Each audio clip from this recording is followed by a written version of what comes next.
Donc, au niveau de l'extérieur de la roulotte TD vient avec une maille de 1 pouce 7-8.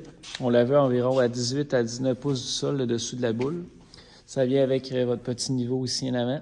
On a une VR1 qui vient de base là, avec verre télescopique qui permet de vous niveler en haut, en bas. Puis ça permet de la déplacer facilement là, avec la roulette qu'on voit ici. On peut avoir un coffre de rangement qu'on peut venir installer directement dans le devant. Si vous venez, prenez la batterie intégrée, on vient vraiment faire une séparation dans la boîte ici en avant. Donc, on vient mettre batterie. Vous pouvez avoir des onduleurs, si vous voulez avoir du courant comme à la maison, là, hors réseau. Petit contrôleur solaire, il permet d'avoir aussi du rangement à l'arrière. Là, on peut venir ranger une petite tablette là, amovible, un petit panneau solaire qu'on pourrait venir brancher directement là, sur l'entrée là. Donc, coffre qui peut servir seulement de rangement ou on peut y installer tout ce qui est module électrique directement sur le devant. On va y avoir les stabilisateurs en avant. De base, ça vient vraiment avec stabilisateur arrière et manivelle avant. Donc, vous pouvez vous niveler et vous stabiliser en 3 points facilement.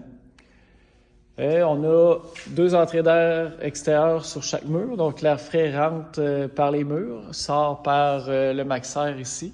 Donc, l'air chaud là, sort par le toit. L'air frais rentre par les murs. Même s'il pleut, on peut laisser ça ouvert. Il y a toute une ventilation. C'est vraiment protégé contre la pluie. On a la porte ici. On a 2 grandes portes qui viennent de base avec la roulotte. Donc, on a la petite ici à l'arrière là, qui vient retenir la porte pour pas qu'on l'ait dans le dos. Une petite barrure, là, les portes barrent autant à l'intérieur qu'à l'extérieur. On prend toute la même clé pour les 3 portes. Petit pare-soleil aussi qui vient là, de base. Il y a moyen d'avoir aussi les fenêtres là, qui rouvrent. Donc, c'est vraiment très simple. Si on veut un peu de ventilation, on vient l'entrouvrir comme ça. Même s'il pleut, l'eau ne rentrera pas. Donc, on vient juste reclencher ça comme ça. Et on vient mettre notre pare-soleil. Donc, au niveau de la porte, on peut avoir la petite lumière ici à l'extérieur. On peut vous installer un rail avec une tablette à l'extérieur qu'on peut aussi installer à l'intérieur si vous voulez avoir une table à l'intérieur le soir, une table à l'extérieur le jour. Ici, petite tablette là, pour déposer le breuvage ou petite lumière. Donc, je parlais stabilisateur arrière qui viennent de base. On a l'entrée d'eau pour votre bouillon d'arrosage ici. On a le panneau arrière là, avec la poignée, les 2 protections en cas de défaillance avec la poignée. Puis vous avez aussi un tube receveur qu'on peut venir vous installer à l'arrière pour n'importe quel accessoire. Ça pourrait être pour un vélo. C'est sûr que les vélos, là, on préfère les installer normalement sur le devant, entre votre véhicule et la roulotte. C'est un endroit là, qui est plus stable, qui a plus de capacité de chargement. Ici, sur le côté gauche, on a une sortie ou entrée électrique 12 volts. On a du 110 volts qu'on peut venir se brancher ici. On a l'entrée électrique. Petite entrée d'air là, pour chauffage au diesel ou ça peut être pour un climatiseur portatif. Au niveau du toit, on a les barres de toit qu'on peut venir installer. On peut monter vraiment un auvent là, sur le dessus. Panneau solaire flexible, très compact, très léger. Ça s'intègre ces feuilles épais comme une feuille de papier. C'est très, très mince.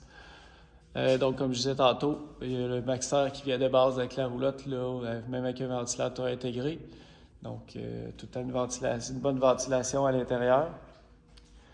Si vous voulez voir au niveau de l'auvent,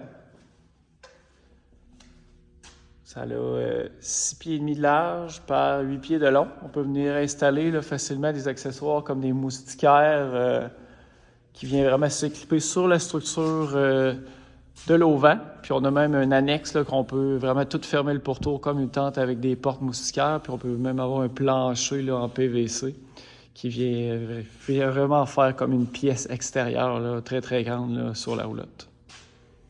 Au niveau installation solaire, en fait, ici, on a une batterie marine standard, groupe 24. On a un petit contrôleur solaire là, qui vient contrôler toute la recharge des panneaux solaires. cette roulotte-là, ici, on a vraiment un panneau solaire intégré là, sur la roulotte de 100 watts. Il y aurait moyen d'ajouter des panneaux solaires de 40 watts ou si on a en option un 120 watts pliable là, qui rentre vraiment dans le coffre en avant. Donc, de la manière dont ça fonctionne, là, on vient vraiment chercher le soleil où il est. Donc, des fois, on veut se parquer à l'ombre. Donc, le panneau solaire sur le toit n'est pas tout le temps exposé au soleil.